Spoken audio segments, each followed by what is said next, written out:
นี่ทุกคนเลยวิถีชีวิตเนาะบางทีเฮาพยายามไม่ว่าสิ่งที่เฮาพยายามหลีกเลี่ยงมันสิ่งที่พยายามเฮาแสวงหาสิออกจากจุดนี้นะแต่ก่อนเนาะก็คือเนาะพยายามสิออกจากจุดที่เฮาเคยอยู่เพราะว่าพ่อแม่พยายามสอนว่าโอ้การเฮ็ดการเกษตรนี่ลำบากเนาะการอยู่บนดงบนนั่งนี่ลำบากเนาะเฮ็ดเฮียนสูงๆไปอยู่ห้องแอร์ไปอยู่ในเมืองจุดท้ายก็มีบ่พ้นเนาะจุดที่เฮาเคยอยู่ในเมื่อก่อนเนาะจุดที่เฮาคิดว่ามันเลยว่าบ่ดีนะมันบ่สบายกลับกันเนาะเขาได้กลับมาอยู่แบบนี้สบายใจกว่ามันสบายใจหลายเท่าทุกคนเลยเนาะนี่แหละอาชีพใดก็ดีหมดเนาะขอเพียงแต่ว่าเฮาใจเฮามักนะเฮ็ดหยังก็แล้วแต่เนาะถ้าว่าเฮ็ดสิ่งที่สุจริตสิ่งที่แบบบ่ผิดต่อบ้านเมืองสิ่งที่บ่มีแบบว่าบ่ไปโกงไผมานะมันก็เป็นเรื่องที่ดีเนาะเฮ็ดหยังก็แล้วแต่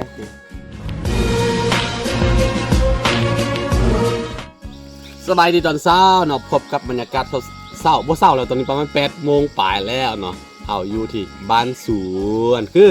ตอนนี้เฮาได้เอานี่ได้เอาพวกนี้กลับมาบ้านสวนเนาะเอาควายกลับมาบ้านสวนเนื่องจากว่าช่วงนี้ก็เข้าหน้าฝนแล้วก็มันจะมีหญ้าขึ้นแล้วก็โอเคสบายเลยบ่ต้องตัดหญ้าเนาะนี่จักตัดหญ้าโคตรใหญ่โอเคมาพี่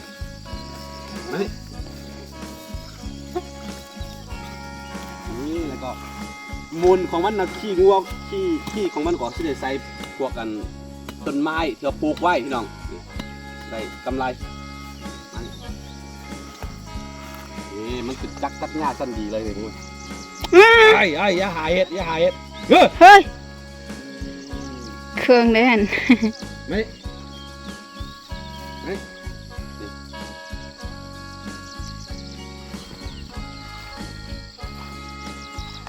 ต้นนั้นนี่ยานทะยันป่ะตัวน้อยขี้เมื่อยเถอะเดี๋ยวประมาณ8 เดือนอะไรตัวนั้นยังย่านอยู่เอาที่ตัดตัวนี้มาตัวนี้ค่อนข้างขี้ย่านนะมันย่านแหงย่านคนเนาะยังบ่เคยซิมเกลือเถอะเด้อเคยซิมเกลือแต่บ่คือตัวนี้เป็นสบายตัวนึงอยู่ข้างหลังพุ่น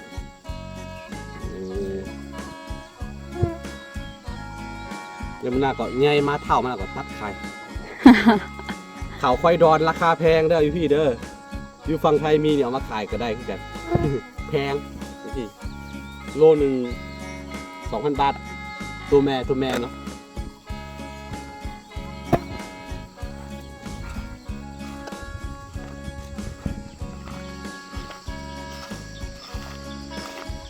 นี่คือผักห้าเขาปลูกไว้อย่างที่เอาตัวนี้ตัวนี้เอาที่ตัดเอาหญ้านี่นะเกลือมันอันนี้สั้นดีเลยคงดีทางอีเดอบอกตัดฉิบแล้วแต่ว่าคิดได้ว่ามีงัวมีควาย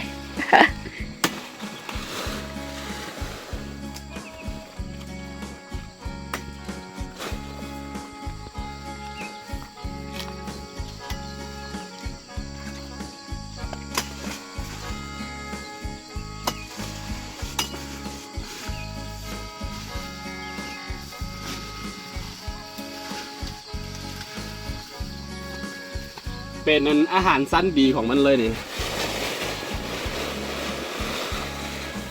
มาเฮ้ยจะไปกินน้ำ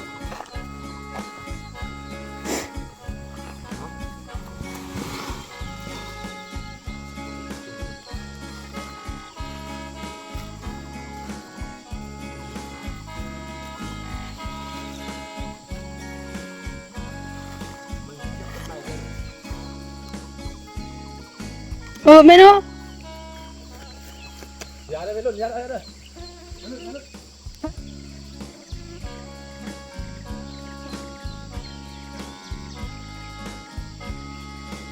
บ่หลอมหัวนี่บ่ได้แล้วแหละ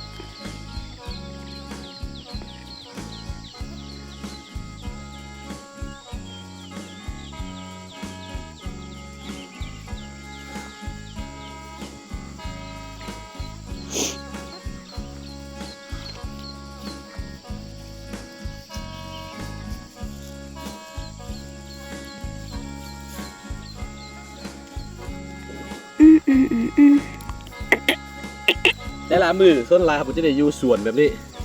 ต่อไปก็คือเขาสิได้ล้อมหัวที่ได้ล้อมหัวอันต้นไม้เอาปลูกไม้ปลูกกันเรียกว่ามักไม้มันอย่างไว้หลายนะเขาสิตัดเอาไม้พายแล้วก็พาแล้วก็ล้อมเป็นวงกลม แล้วก็ปล่อยเลย ปล่อยเลยไอ้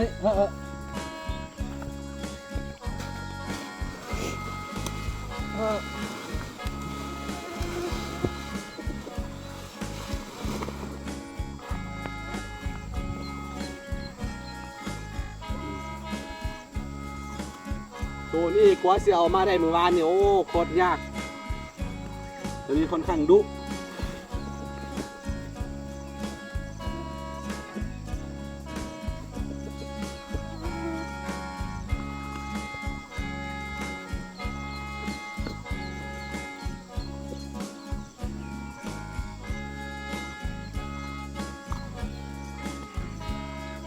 ดูเลยเมื่อวาน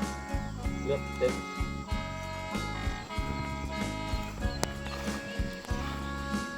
คือเฮาบ่แน่ใจว่าหลังจากที่มันคลอดลูกได้จักเดือนนะมันถึงผสมพันธุ์นะอย่าพูดเนาะ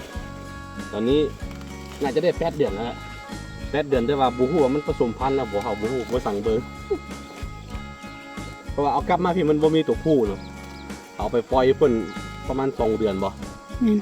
ช่วงหน้าแล้งแล้วตอนนี้หญ้าขึ้นแล้วต้องได้เอามาพี่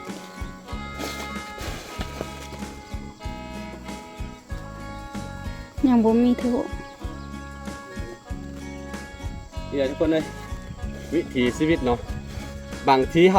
ฮาพยายามไม่ว่าสิ่งที่เฮาพยายาม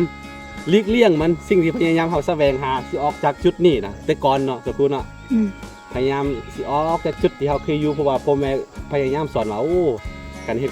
การเกษตรนี่ลำบากเนาะการอยู่บ้านนอกบ้านนานี่ลำบากเนาะเฮ็ดเรียนสูงๆไปอยู่ห้องแอร์ไปอยู่ในเมืองจุดท้ายกว่านี้บ่พ้นเนาะจุดที่เฮาเคยอยู่ในเมื่อก่อนเนาะจุดที่เฮาคิดว่ามันได้ว่าบ่ดีนะมันบ่สบายกลับกันเนาะเขาได้กลับมาอยู่แบบนี้สบายใจกว่ามันสบายใจหลายเท่าทุกคนเลยนะนี่แหละอาชีพใดก็ดีหมดเนาะขอเพียงแต่ว่าเฮาใจเฮามักนะเฮ็ดหยังก็แล้วแต่เนาะถ้าว่าเฮ็ดสิ่งที่สุจริตสิ่งที่แบบบ่ผิดต่อบ้านเมืองสิ่งที่บ่มีแบบว่าบ่ไปโกงไผมานะมันก็เป็นเรื่องที่ดีเนาะเฮ็ดหยังก็แล้วแต่นี่ต่อไปก็เฮาตอนนี้มี5 ตัวปีหน้าก็บ่แน่อาจจะเพิ่ม2 ตัวเนาะเพราะเฮามีตัวแม่2 ตัวแต่ว่าผสมพันธุ์แล้วประมาณช่วงเดือน4 เดือน 5ปีหน้าก็อาจจะมีลูกได้จะคลอดออกมานะต่อไปเลี้ยงเป็ดเลี้ยงไก่เลี้ยงปูเลี้ยงปลานี่ปลาน้องปลาตัวใหญ่แล้วกล้าว่าประมาณวันที่26 เดือนนี้เนาะรอให้เงินเดือนออกก่อนก็ไปซื้อลูกปลามาเลี้ยงแล้วตอนนี้เลี้ยงพร้อมไว้หมดแล้วรอท่าแต่ว่าเงินมาแล้วก็ไปปล่อยปลาเขาซื้อปล่อยตัวนี้5,000 ตัว5,000 ตัวเนาะตามแผนเนาะแต่โตหนองใต้หันยังคิดว่าถ้าว่าสิปล่อยพร้อมเดียวกันนี่เวลาปลามันสิใหญ่พร้อมเดียวกันแล้วก็มันสิเวลาขายนะมันได้ขายพร้อมเดียวกันแล้วก็หมดเลยเนาะดีแค่นี้ถามเขาคิดเขาคิดปล่อยตัวนี้ก่อนประมาณ1 เดือน1 เดือนแล้วก็ตัวนั้นเราค่อยปล่อยอีกเดือนหน้าประมาณนี้ตามแผนแล้วก็อาหารเขาก็เขาซื้อหัวอาหารที่เป็นเม็ดน้อยที่สุดเนาะพยายามซีเกลือพวกขี้งัวพวกต้นกล้วยพวกหำเนาะพวกหำมุนๆนะใช่แล้วก็ประมาณเดือน2 เดือนมกราเดือนกุมภาน่าจะได้ขายเนาะปีหน้า2024วางแผนไว้หมดแล้วแหละจะว่าบูฮูซิเกิดบ่ นี่สบายใจนอนอยู่แบบนี้สบายใจก็พี่น้อง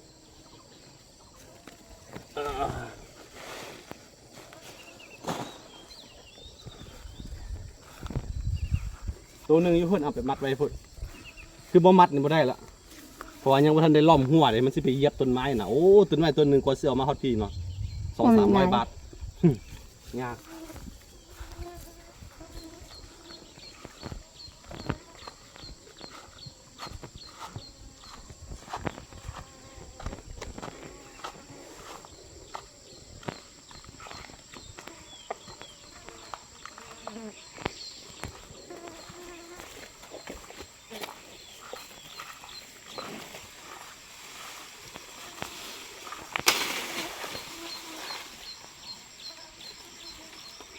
ง่ายทั้งนั้น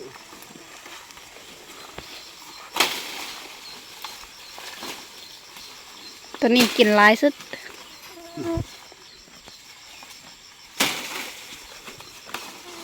กินเต็มที่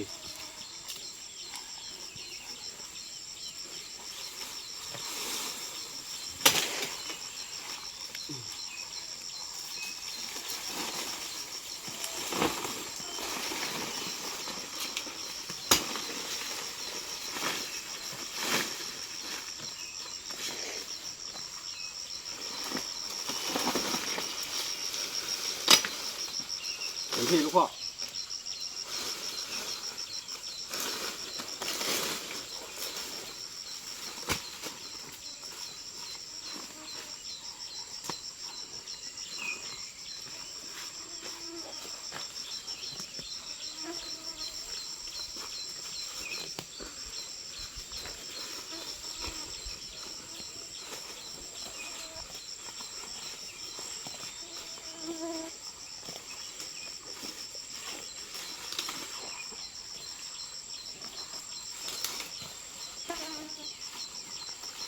คือถ้าเขาบ่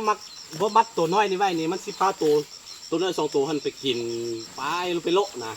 เราต้องได้มัดไว้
เอา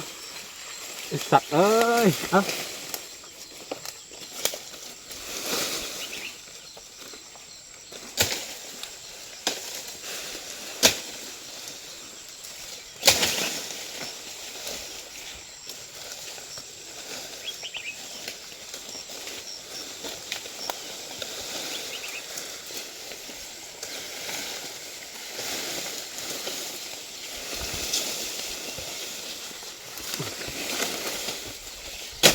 เอา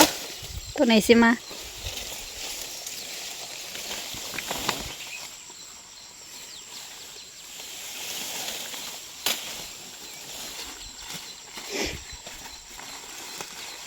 นี่เมื่อกี้เขาว่าเขาใส่ต่อคือค่อยเคยวางแผนว่าเขาสิกลับมาบ้านนะสิกลับมาบ้านก่อนอายุ30เนาะตามแผนเลยได้กลับมาตอน25-26เนาะตอนนี้กลับมาได้4 ปีแล้วพอดี30 ปี30ตัวนั้นสิงหาสิมานี่นะ13 สิงหานี่ครบ30 ปีแล้วพอดีครึ่งชีวิตครึ่งหนึ่งของชีวิตครึ่งชีวิตแล้วพี่น้องต่อไปก็ไม่ได้สั่งไม่ได้หาเนาะต่อไปก็10 ปีแรกหมดไปกับกัน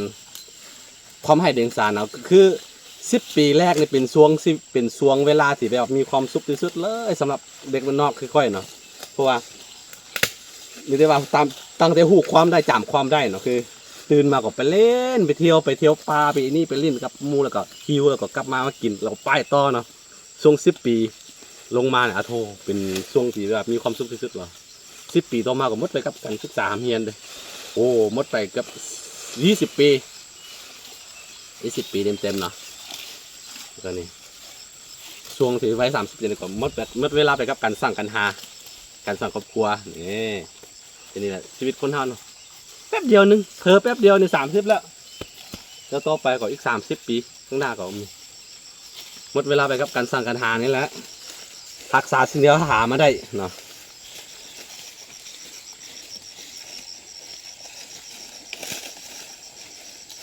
หลายๆคนคิดได้ว่าเดียวฮอตไว้เกษียณหรือว่าฮอตไว้40ขึ้นเมื่อเราจึงกลับมาเนาะคือที่จริงแล้วมนุษย์ทุกคนเนาะโหยหา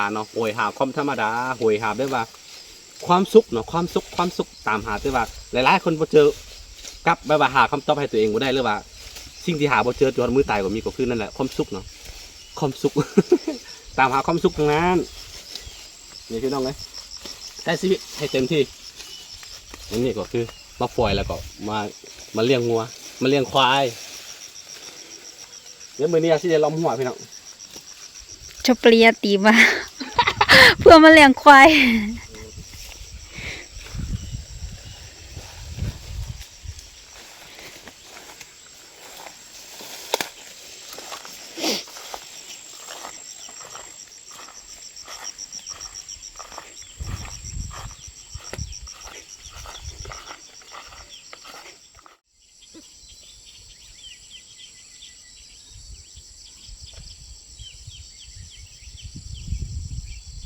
คงไว้ได้แค่เพียง